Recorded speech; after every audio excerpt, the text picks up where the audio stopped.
வணக்கம். உங்கள் ஊடகம் தமிழர்களுக்கான ஊடகம் ஜீவா டுடே. தாவேகா கூட்டணி முத காங்கிரஸ் வந்தாங்க, அப்புறம் இடதுசாரிகளும் விடுதலை சிறுத்தைகளும் வந்தாங்க, கடைசியா காதர் மொய்தீன் வந்தாங்க. காதர் மொய்தீனுக்கும் திருமாவுக்கும் அமைச்சரவையில் இடம், காங்கிரஸுக்கு 2 அமைச்சர்கள் இடம், இதெல்லாம் கிடைச்சிச்சு.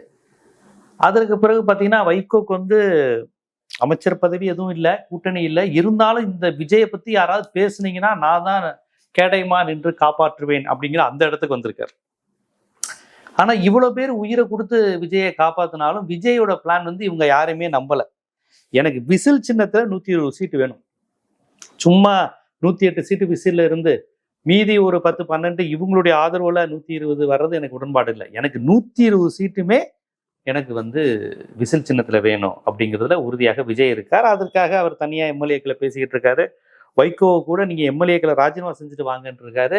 ஏடிஎம்கே எம்எல்ஏக்களை ஆதரிக்க சொல்லியிருக்காரு. அது பிரச்சனையாகுங்கிறதுனால எல்லாரும் ரிசைன் பண்ணுங்க, ரெட்டலையை ஃபுல்லா காலி பண்ணுங்க, விசிலுக்கு வாங்க அப்படின்னு அதிமுக அளிக்கின்ற முயற்சியில் ரொம்ப தெளிவா இருக்கிறாரு. எல்லா எம்எல்ஏக்களையும் ராஜினாமா ராஜினாமா ராஜினாமா, அவரை பார்த்தாலே ராஜினாமா செய்யுங்க அப்படிங்கிற மாதிரி கேட்டுக்கிட்டு இருக்காரு. வைகோவே அதை வாக்குமூலம் கொடுத்தாரு. அப்புறம் ஆதவர்ஜுனா விஜயெல்லாம் ஃபோன் பண்ணி சொல்லியிருப்பாங்க போல, ஏங்க ஒரு விஷயம் சொன்னா அதை அப்படியே அங்கே ப்ரெஸ் மீட்ல அவ்வளோ பெருமையா சொல்லுவீங்க, எல்லாத்தையும் உணர்ச்சி வசப்பட்டு பேசுவீங்க அப்படின்னு சொன்ன உடனே அடுத்த நாள் நான் அப்படி சொல்லவில்லை, அவர் சொல்லவில்லை, நான் தான் ரிசைன் செய்கிறேன் என்று சொன்னேன் அப்படிங்கிற மாதிரி அவர் மாற்றி பேசினாரு. அதுக்கப்புறம் கோவில்பட்டியில் ஒரு எம்எல்ஏ கருணாநிதிங்கிறவர் ரிசைன் பண்ண வைப்பேன்னு தாவேகா மாவட்ட செயலாளர் பொது வெளியில உங்களுக்கு சவால் விடுறார். அப்போ ரிசைன் பண்ணுவது அப்படிங்கிறது ரொம்ப ஒரு நார்மலைஸான விஷயம் போல, தப்பு இல்லை போலங்கிற மாதிரியாக இந்த தாவேகா பேட்டர்ன் உருவாக்கிருச்சு. அடுத்தது தாவேகா பண்ண ஒரு முக்கியமான விஷயம் கவனிச்சிங்கன்னா, பெரிய பெரிய ஆளுமைகளை, கருத்தியல் சிந்தனையாளர்களை காணாமல் ஆக்குனது அப்படிங்கிறது ரொம்ப முக்கியமான விஷயமா பண்ண. அதாவது ஈழம், தமிழ் தேசியம், சாதி ஒழிப்பு, பெரியார், அம்பேத்கர், அயோத்திதாசர், காரல் மார்க்ஸ், தத்துவம், சிங்காரவேலர், தமிழ் ஈழம், முல்லை பெரியாறு, காவேரி, கச்சத்தீவு, இந்த மாதிரியான தளங்களில் இயங்கிய எல்லோரையும் விஜய் ஆதரவாளர் என்ற ஒற்றை புள்ளியில் கொண்டு நிறுத்தியது தான் விஜய் கட்சியினுடைய மிகப்பெரிய சாதனையா பார்க்குறேன். அந்த வகையில் பல கட்டமைப்புகளை சதிச்சிருக்கார். அஸ்திவாரங்களுடைய கல்லை உருவி எடுத்திருக்கிறார். ஏதோ அப்படி டக்கு டக்கு டக்கு டக்குன்னு வந்திருக்கு அவருக்கு. இப்படி வந்திருக்கு, இப்படி மெதுவா வரல. அப்படி ஒரு பில்டிங், இந்த கார்ட்டூன்ல காம்பாயின்ல ஒரு பெரிய பில்டிங் உருவாகும், உருவாகும், அந்த மாதிரி உருவாகி இருக்கு. ஆனா பொதுவாக இந்த மாதிரி உருவாகிற கட்டிடங்கள் அஸ்திவாரம், அடிமானம், பேஸ்மெண்ட் ஸ்ட்ராங்கா இல்லாத கட்டிடங்கள் அவ்வளவு எளிதாக நிலைக்காது. கஷ்டப்படாம சேர்க்கிற எதுவும் நிலைக்காது அப்படின்னு ரஜினி சொல்ற டைலாக் மாதிரி தான். இப்ப நீங்க கவனிச்சு பாருங்க, இடதுசாரிகள் நாங்கள் இந்த கட்சிக்கெல்லாம் ஆதரவெல்லாம் கிடையாது, வேற 2 சீட்டு வேணா கொடுப்போமே, ஒரு கவிழ்ந்து விடக்கூடாது, குடியரசுத் தலைவர் ஆட்சி விடக்கூடாதுங்கிறதுக்காக கொடுப்போமே ஒழிய இவங்களோடலாம் கூட்டணி கிடையாது. கூட்டணி கட்சியில் மீட்டிங்லாம் அவங்க கலந்துக்கல. வெளியே இருந்து ஜஸ்ட் ஆதரவு தானே ஒழிய இந்த கட்சியின் அமைச்சரவை எடுக்கிற முடிவுக்கும் எங்களுக்கு தொடர்பு இல்லை, கடுமையா எதிர்க்கிறோங்கிற மாதிரி அவங்க சொல்லிட்டாங்க. நாங்க ஏத்துக்க முடியாது, திமுகவுடையும் கூட்டணி இல்லை, தாவேகாவுடையும் கூட்டணி இல்லை, நாங்க தனியா இடதுசாரிகள் முன்னணிங்கிற மாதிரி ஒன்று அமைக்க போறோம்ட்டு அவங்க தனியா போயிட்டாங்க. ஸோ விஜய் ஆதரவு அப்படிங்கிற நிலையிலிருந்து ஒரு கட்சி விலகி இருக்குங்கிறதோட வெளிப்படையா நாங்க இல்லைன்னு சொல்லிட்டாங்க. சிபிஎம்னுடைய பாலபாரதி, பிரின்ஸ் கஜேந்திர பாபு, நமக்கு பேட்டி கொடுத்த பிரின்ஸ் கஜேந்திர பாபு, கனகராஜ் போன்றவங்களாம் தொடர்ச்சியா இந்த கட்சியினுடைய தனியார் மய செயல்பாடுகளை விமர்சனம் பண்ணி பேசிக்கிட்டு தான் இருக்காங்க. அடுத்தபடியாக காங்கிரஸ் கட்சியிலையுமே ஜோதிமணி போன்றவர்கள் இந்த குதிரை பேரம் நடப்பதை விரும்பல, கடுமையான விமர்சனங்களை காங்கிரஸ் கட்சியில் இருந்தாலும் அவங்களுடைய கவர்மெண்டா இருந்தாலும் விமர்சனம் பண்ணிக்கிட்டு தான் இருக்கிறாங்க. அப்புறம் அகில இந்திய அளவுல காங்கிரஸ் விஜய் கட்சியை ரொம்ப ஏளனமா பார்த்து சோட்டா பாய்ங்கிற மாதிரி மெச்சூரிட்டி இல்லாம இருக்காருன்னு பேசினாங்க. அதுக்கு இதுவரையும் காங்கிரஸும் தாவேகாவும் கண்டனம் தெரிவிக்கவே இல்லை. கர்நாடகா முதலமைச்சர், நம்ம தமிழ்நாட்டு முதலமைச்சர் மாண்புமிகு விஜயை விமர்சனம் பண்றாங்க, மெச்சூரிட்டி இல்லாதவருங்கிற மாதிரி பேசுறாங்க. தமிழ்நாட்டை சேர்ந்தவர்ங்கிற முறையில் நமக்கு இது அவமானமா இருக்கு. ஏன்னா நம்ம முதலமைச்சரை கர்நாடகா சிஎம் பேசுறாரு, ஆனா அந்த காங்கிரஸ் கட்சியோ தாவேகாவோ எந்த வித விமர்சனமும் பண்ணல. ஸோ இதுதான் நிலைமையா இருக்கு. அடுத்து விடுதலை சிறுத்தைகளை பொறுத்தவரையும் இடதுசாரிகள் போறாங்க, நானும் போறேன், குடியரசுத் தலைவர் ஆட்சி விடக்கூடாது, பாஜக உள்ள வந்துடக்கூடாது, இதற்காக தான் போறேன்னு ஒரு தொடக்கத்தில் சொன்னார். அப்புறம் வாங்க திருச்சி கிழக்குல உங்களை நிக்க வச்சு உங்களை துணை முதலமைச்சர் ஆக்குவேன் விஜயே சொன்னாரு அப்படின்னு பேசினாங்க. அப்புறம் அதிமுகவுடன் கூட்டணி அப்படின்னு செய்தி கேள்விப்பட்டவுடன் இது நல்லது இல்லையே அப்படி என்று நான் சொல்லி விலகுனேன்னாங்க. அப்புறம் என்னை முதலமைச்சராக்க முயற்சி பண்றாங்க அப்படின்னு அவரே சொன்னார். அப்புறம் என்னை முதலமைச்சராக முயற்சிப்பதாக எனக்கு தகவல் தெரிவிக்கப்பட்டது அப்படின்னு சொன்னாங்க. அதற்கு பிறகு என்னை முதலமைச்சராக முயற்சிப்பதாகவும் திமுக கூட்டணி என்றும் ஒரு வதந்தி பரவியது, அது உண்மை இல்லை அப்படின்னு அதுவும் அவரே தான் சொன்னார். அதற்கு பிறகு ஜோதிடர் நியமனத்திலிருந்து இந்த தமிழ்நாட்டு டெல்லி பிரதிநிதியாக ஒரு தெலுங்கரை நியமித்தது வரை அவர் மௌனமா இருந்தார், அதை ஆதரித்தார். இதில் என்ன தவறு என்று பேசியதெல்லாம் தமிழ் தேசிய களத்தில் இயங்கிய பலருக்கு அதிர்ச்சியா இருந்தது. அண்ணன் திருமாவளவன் அவர்கள் அப்படி பேசுறாங்கிற ஒரு அதிர்ச்சி இருந்தது. இன்னைக்கு கூட அந்த சமூக நீதித்துறைன்னு என்று மாற்றுவது, ஆதி திராவிட துறையை சமூக நீதித்துறை என்று மாற்றுவது பாஜக அஜெண்டா என்று விடுதலை சிறுத்தைகளினுடைய துணை பொதுச் செயலாளர் ரவிக்குமார் அவர்கள், நாடாளுமன்ற உறுப்பினர், கடுமையாக விமர்சனம் பண்ணி அந்த வரலாற்று பாரம்பரியத்தை எடுத்து ஏன் மாறக்கூடாதுங்கிறது ரொம்ப தெளிவாக இன்னைக்கு அரசிடம் கொடுத்துருக்காங்க. ஸோ விடுதலை சிறுத்தையினுடைய கொள்கைக்கும் தாவேக்காக்கும் ஒத்து போகவில்லை அப்படிங்கிறது நல்லா தெரியுது. ஆதவர்ஜுனா போன்றவர்கள் தாவேக்காவினர் அவருடைய விடுதலை சிறுத்தையில அணைப்பதும், தாங்கள் ஒரு தலித்துகளுக்கு நெருக்கமானவர் 6 அமைச்சர் கொடுத்திருக்கிறோம் அப்படின்னு சொல்லிக் கொள்வதிலும் பெருமைப்படுறாங்களே ஒழிய விடுதலை சிறுத்தைகளிடமிருந்து முரண்பாடான விஷயம் தான் வருது. அவர் திடீர்னு பாராட்டுறாரு, எங்களுக்கு திமுக 2, 4, 6 சட்டமன்ற உறுப்பினர் எவ்வளவு இருந்தாலும் எங்களுக்கு ஒண்ணுமே தரலையே, 4 சட்டமன்ற உறுப்பினர் வச்சு எங்களுக்கு அமைச்சர் தரலையே அப்படிங்கிற மாதிரியும் சொல்றாங்க. அதே சமயம் விஜய் கட்சியில தந்தாங்கிறாங்க. ஆனா அதே சமயம் ஒரு டிமாண்ட் மாதிரி சில விஷயங்களை அவர் வச்சுக்கிட்டே இருக்காரு. திடீர்னு பாத்தீங்கன்னா நாங்க திமுகவுடன் தானே நட்புல இருக்கிறோம், தாவேகா கூட்டணியில இதுவரையும் இணையலைங்கிறாரு. அமைச்சரவையில இணைஞ்சிருக்குமே ஒழிய கூட்டணியில விஜயோட நாங்க இதுவரையும் கிடையாதுங்கிறாரு. அதை இடதுசாரிகள் எப்படி விஜய் கூட்டணியில் இல்லாம வெளியில் இருக்காங்களோ அது மாதிரிதான் நாங்களுங்கிற மாதிரி சொல்ல வராரு. சொல்லிட்டு கூடுதலா ஒருத்தர் நாங்க திமுகவோட என்னைக்கு சண்டை போட்டோம், திமுகவுடன் கூட்டணி தான், திமுகவுடன் நட்பு தான், இன்னும் திமுகவுடன் எங்களோட நட்பு தொடர்கிறது, இதுல என்ன இருக்கு, இங்க அமைச்சரா இருந்து நாங்க திமுகவோட நட்புல இருப்போங்கிறாங்க. இதுக்கு தாவேகா தரப்புல முழுமையான பதில் வரல. ஆனா காங்கிரஸ் வார்த்தைகளை வச்சு விளையாடக்கூடாதுன்னு மாணிக் தாக்கூர் கடுமையா பேசிட்டாரு திருமாவளவன். காங்கிரஸ் வர்சஸ் திருமா உருவாயிருச்சு. தாவேகா வெர்சஸ் திருமா உருவாகுதோ இல்லையோ, காங்கிரஸ் வர்சஸ் திருமாவளவன்கிற அந்த சண்டை உருவாயிருக்கு. அதுல மாணிக் தாக்கூர் அழகா சொல்றாரு, இந்த வார்த்தைகளை வச்சுலாம் விளையாடக்கூடாது அப்படின்ட்டு அவர் ஒரு விளக்கம் கொடுத்தாரு. கூட்டணிக்கு ஒரு கட்சியை ஆதரிப்பது என்பது முதல் நிலையா, 2வது நிலைமை தோழமையா, அது 2வது ஸ்டேஜா, ஒரு கட்சியோட தோழமை பாராட்டுவது. 3வது நிலை என்று ஒன்று இருக்கிறதாம், அதுதான் கூட்டணி, அமைச்சரையில் பங்கு பெறுவது, ஆதரவு தருவது.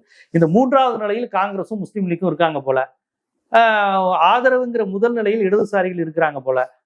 இப்ப திருமாவளவன் அண்ணன் முதல் நிலையா, தோழமை நிலையா, கூட்டணி நிலையாங்கிறத அவர் தான் தெளிவுபடுத்தணும். ஆனா அவர் கூட்டணி கிடையாது, தாவேக்காவுடன் கூட்டணி இல்லைன்னு சொல்லியிருக்காரு. இதை மாணிக் தாக்கூர் கடுமையா விமர்சனம் பண்ணி வார்த்தையை வச்சு விளையாடக்கூடாது அப்படின்ட்டு இருக்காரு. மதிமுக பொதுச் செயலாளர் வைகோ அவர்களிடம் கேட்கும்போது அவர் சொல்லியிருக்காரு, நோபல் பரிசு தரலாம் இதற்கு திருமாக்கு. அப்பனா திருமா நடிக்கிறாருங்கிறாரு. திருமா நல்லா நடிக்கிறாரு, அந்த நடிப்புக்கு நம்ம நோபல் பரிசு தரலாம் அப்படின்னு கிண்டல் அடிக்கிறார். அப்ப தாவேக்காவை ஆதரிக்கக்கூடிய காங்கிரசுக்கும் திருமாவளவர்களுக்கும் முரண்பாடு, தாவேக்காவை ஆதரிக்கக்கூடிய மதிமுகவுக்கும் விடுதலை சிறுத்தைகளுக்கும் இடையே முரண்பாடு இருக்கு அப்படிங்கிற விஷயம் தெரியுது. காதர் மொய்தீன் அதிதீவிர ஆதரவு நிலையில இருக்காரு, விஜய தீவிரமா ஆதரிப்போங்கிற நிலையில உறுதியா இருக்காரு. இப்போதைக்கு காதர் மொய்தீன் வைகோ ரொம்ப தீவிரமான ஆதரவு. 2வது நிலையா காங்கிரஸை சொல்லலாம். ஏன்னா காங்கிரஸ் அதிதீவிர நிலைப்பாடுன்னு சொல்ல மாட்டேன். ஏன்னா காங்கிரஸை பத்தி இனிமேதான் தெரியும். காங்கிரஸின் என்னென்ன மாதிரி கோரிக்கைகள் வைக்க போறாங்க, என்னென்ன மாதிரி டிமாண்ட் வைக்க போறாங்க அப்படிங்கிறதுலாம் தெரியும்.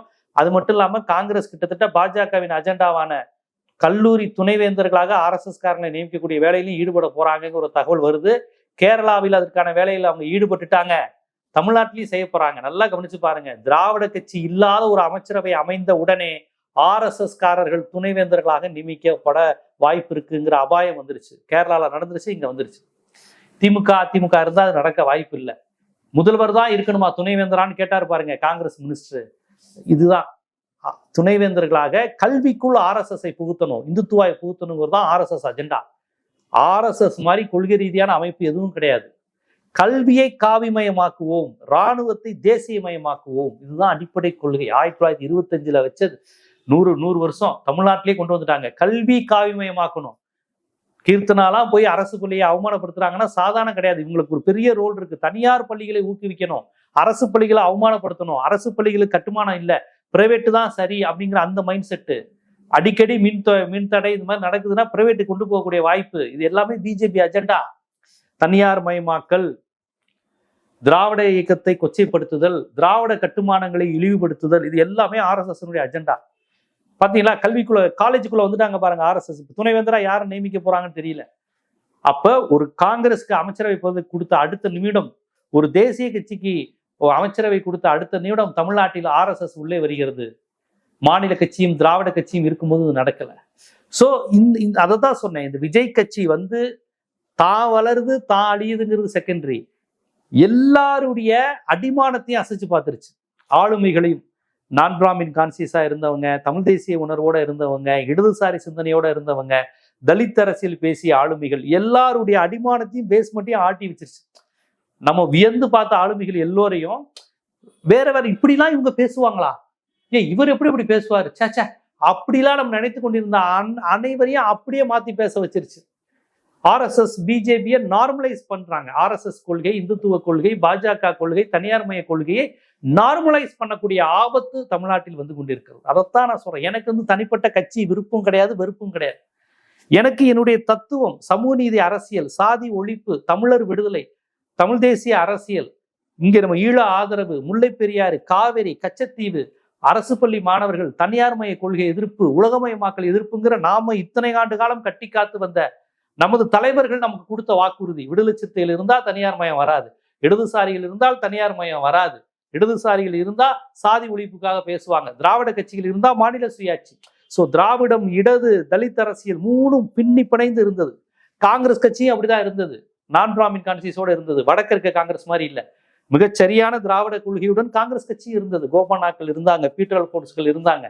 ஆனா இன்னைக்கு காங்கிரஸே எப்படி பேசுது? விடுதலை சிறுத்தைகளே ஒரு ஆந்திராக்காரரை தமிழ்நாட்டுக்கு நியமித்த போது மௌனம் காக்கிறார்கள் அல்லது மௌனமாக அதை ஆதரிக்கிறார்கள். அப்ப நமக்கு எல்லாமே அதிசயமா இருக்கு, ஆச்சரியமா இருக்கு. ஸ்கூல்ல போய் ரீல்ஸ் போறதை பத்தி வைகோட்ட கேட்டா எனக்கு தெரியாது, நீ விஜய் கட்சியை யாரும் எதுவும் சொல்லக்கூடாதுங்கிறாங்க. சோ நமக்கு எல்லாமே இங்க அப்படியே ஒரு மாதத்தில் மாறிய ஒரு சூழலை பார்க்கிறோம். அதனால இப்ப என்ன நடக்க போகுது? விஜய் கட்சியை பொறுத்தவரையும் விடுதலை சிறுத்தைகள் கொள்கையெல்லாம் முக்கியம் கிடையாது, வைகோ முக்கியம் கிடையாது, இடதுசாரிகள் முக்கியம் கிடையாது. அவங்களுக்கு 120 சீட்டு தான் முக்கியம். பாமக வந்து சந்திச்சிருக்கிறாங்க. பாமக அவங்க சௌமியா, அன்புமணி இவங்கெல்லாம் ரொம்ப முதலமைச்சரை பாராட்டுறாங்க. 2 சீட்டு திருமாவளவனுக்காக அமைச்சர் பதவியெல்லாம் கொடுத்து வச்சு மெயின்டைன் பண்றதுக்கு பதிலா அவர்களுக்கு ஒரு அமைச்சர் பதவி கொடுத்து உள்ள சேர்ப்பதில் ஒரு பிரச்சனையும் கிடையாது. அவங்களுக்கு கொள்கை ரீதியா பாமகவுக்கும் விஜய்க்கும் எந்த பிரச்சனையும் கிடையாது.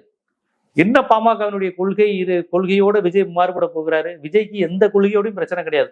பாஜக கொள்கையும் அவர் கொள்கை தான், திமுக திராவிட கொள்கையும் அவர் கொள்கை தான், அண்ணன் விடுதலை சிறுத்தைகளுடைய கொள்கையும் அவர் கொள்கை தான், பாமக கொள்கையும் அவர் கொள்கை தான்.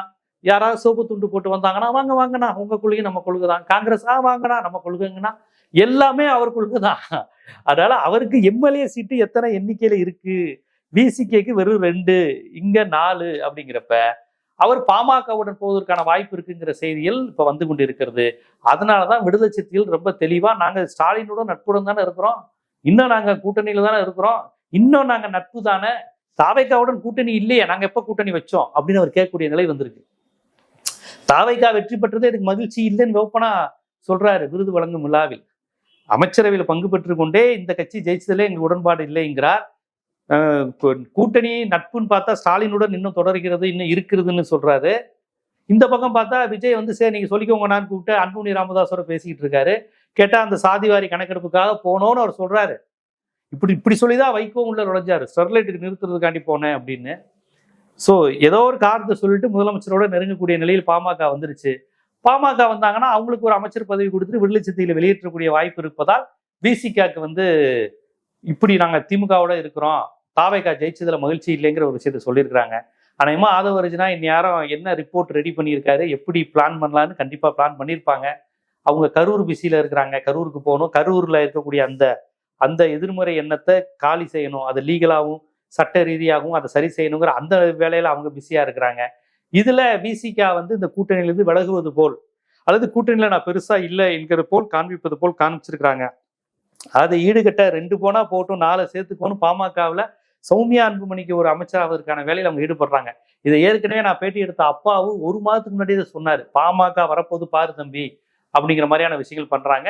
எது எப்படியா இருந்தாலும் தமிழ்நாட்டில் விஜய் ஆட்சியை பாரதிய ஜனதா விரும்புகிறது. பாரதிய ஜனதாவுடைய எல்லா அஜெண்டாக்களும் மாநில சுயாட்சி இருக்கக்கூடாதுங்கிறது தான் பாஜக அஜெண்டா. அதை காங்கிரஸே சிறப்பாக செய்யுது. காங்கிரஸ் அமைச்சரே ஆளுநருக்கு ஆதரவாகவும் மாநில உணர்வுக்கு எதிராகவும் பேசுறாரு. துணைவேந்தர்களா RSS காரனை நியமிக்க போறாங்க விமர்சனம் வந்துருச்சு. ஸோ பாஜகவுக்கு ரொம்ப பிடிச்சிருக்கு. ஹிந்தியை திணிக்கலாம், 9ஆம் வகுப்பு அந்த CBSE பள்ளிக்கூடங்களை மும்மொழி கொள்கை திட்டத்தை கொண்டு வரலாம், பெரிய ஆர்ப்பாட்டம் பேரணி கடிதம் கூட கிடையாது. மீனவர் பிரச்சனை எதுவுமே பேச மாட்டாங்க. கேட்டா பாஜகவை நாங்க எதிர்க்க மாட்டோம், திமுக மாதிரி அனுசரிச்சு நல்லது கொண்டு வந்துக்குவோம் அப்படிங்கிற மாதிரி சொல்லுவாங்க. தனியார் மயம் கொண்டு வந்தாச்சு. ஸோ பிஜேபிக்கு பிடித்தமான எல்லா விஷயங்களும் நடந்துகிட்டு இருக்கு. தமிழ்நாட்டில் தமிழர் அல்லாத பிரதிநிதி, இதுவும் பிஜேபிக்கு பிடிச்சதுதான். தமிழ்நாடு முழுக்க ஆந்திராக்காரங்களுடைய லாபி, இதுவும் பிஜேபிக்கு பிடிச்சதுதான். மொழி அடையாளம் சிதையணும், தேசிய இன உணர்வு அழியணும், இதுதான் பாஜகவினுடைய அஜெண்டா. அதுக்கேற்ற மாதிரியே விஜய் கட்சி ஆட்சி செயல்படுது. ஸோ பாஜகவுக்கு பிடித்தமான ஆட்சியாக தாவேகா இருக்கு. பாஜகவுடன் அவங்க கூட்டணி வைக்க மாட்டாங்க, கூட்டணி வைக்கணுங்கிற அவசியமும் இல்லை. பாஜகவை பொறுத்தவரை அவங்க அஜெண்டா நிறைவேறினா போதும். இந்த காங்கிரஸ் ஒட்டிக்கிட்டு இருக்கிறது ஒரு உறுத்தல் தானே ஒழிய வேற எந்த வகையிலும் இந்துத்துவ அஜெண்டா இங்கு நுழைவதற்கு, குறிப்பா கல்விக்கூடங்களில் நுழைவதற்கு ரொம்ப வசதியான வாய்ப்பான ஆட்சியாக இந்த தாவேகா இருக்கு. இந்த நிலையில் விசிகா வெளியேறது, உடனே அவரை வைகோ கடிக்கிறது, கிண்டல் அடிக்கிறது, மாணிக் தாக்கூர் எச்சரிக்கிறது, இதெல்லாம் விஜய்க்கோ ஆதவ அர்ஜுனாக்கோ தெரியாம நடக்குதுன்னு நினைக்கிறீங்களா? இப்ப திரும்ப கூட்டணி கட்சியான திருமாவை விமர்சிக்கிறத வைகோ செய்யறத ஆதவ அர்ஜுனாக்கு தெரியாமலா பண்ணுவாரு? மாணிக் தாக்கூர் திருமாவளவனை விமர்சிக்கிறத விஜய்க்கு தெரியாமலா இருக்கும்? அப்ப அவங்களே விரும்புறாங்க, திருமாவை விமர்சனம் பண்ணுங்க, கலட்டி விடுங்க, அவர் கலட்டுற மாதிரி இருக்காரு, நம்ம அனுப்புறதுக்குள்ள அவராவே போறது நல்லதுன்னு அவங்க நினைக்கிறாங்க. அவங்களுக்கு தேவையெல்லாம் 2 சீட்டா 4 சீட்டாங்கிறதான். 2 சீட்டை விட 4 பெருசு, வாங்க. தொடக்கத்துல ஒரு இமேஜ் காமிச்சுக்கிட்டாரு, நான் ஒரு ப்ரோ தலித், நான் ஒரு ஆன்டி பிஜேபி. அதுக்கு இவங்கெல்லாம் தேவைப்பட்டாங்க, இந்த லெப்ட், கம்யூனிஸ்ட், விடுதலை சிறுத்தைகள், இவங்கெல்லாம். இப்ப ஓரளவுக்கு ஆட்சி அது இதுன்னு இப்ப போயிட்டு இருக்கு. இனி பாமக உள்ள வந்தா ஆமாங்க தேவைப்படுது, அவர் அண்ணன் போறேங்கிறாரு, வேற வழி இல்லை, எங்களுக்கு ஒரு சீட்டு தேவைப்படுது அப்படின்னு வச்சுக்கிட்டு அதையும் மக்கள் ஆதரித்து பேசுவாங்க. இதுல என்ன தவறு இருக்கிறது அப்படின்னு. சோ எனக்கு தெரிஞ்சு விடுதலை சிறுத்தைகள் தானாகவோ அல்லது இவங்களோ அனுப்புவதற்கான நிலைக்கு வந்துட்டாங்க. பாமக வரப்போகுது, அதற்காகத்தான் நான் திமுகவும் நெருக்கமா இருக்குன்னு இவரும் சொல்றாரு. அவங்களும் அதை அனுப்புறதுக்கான நேரம் வந்துருச்சுன்னு தான் கவனிக்க வேண்டியது இருக்கு. இது குறித்து 1 மாதத்துக்கு முன்னாடியே அப்பாவுல இருந்து பலர் இந்த விஷயத்த சொல்லியிருக்கிறாங்க. அநேகமா அமைச்சரவையில் சௌமியா அன்புமணி வருவதற்கான நேரம் நெருங்கிருச்சு, வருவதற்கான வாய்ப்பு இருக்குன்னு தான் பாக்குறேன். அதனாலதான் திருமாவளவன் முரண்பட்டு மாறுபட்டு பேசுகிறார். விஜய் தரப்பிலிருந்து எந்த கருத்தும் வரல. ஆனா கூட்டணி கட்சிகள் கடித்து குதற ஆரம்பிச்சிட்டாங்க, விமர்சிக்க ஆரம்பிச்சிட்டாங்கிறதையும் நாம கவனிச்சு கொண்டே இருக்கணும். நமக்கு இந்துத்துவ அஜெண்டா இங்க தமிழ்நாட்டுக்குள் வராம தடுக்கிறது தான் முக்கியம். இந்த பவர் பாலிடிக்ஸ்ல இந்த கேமும் நடந்துகிட்டு இருக்கு. பார்ப்போம், யாரு வெடித்து சிதறுகிறார், யார் சிதற போறாங்க, யார் ஃபர்ஸ்ட் உடைய போறாங்க, இது என்னெல்லாம் பண்ண போறான் அப்படிங்கிறத தமிழ்நாடு பார்க்க தான் போகுது. நம்ம எல்லாரும் அதை பார்க்க தான் போறோம். இது போன்ற அரசியல், சமூகம், சினிமா, பொருளாதாரம், சட்டம் போன்ற பல்வேறு விழிப்புணர்வு காணொளிகள் உங்களை வந்து சேருவதற்கு ஜீவா டுடே சேனலை சப்ஸ்கிரைப் பண்ணுங்க, ஆதரவு தாங்க. நன்றி.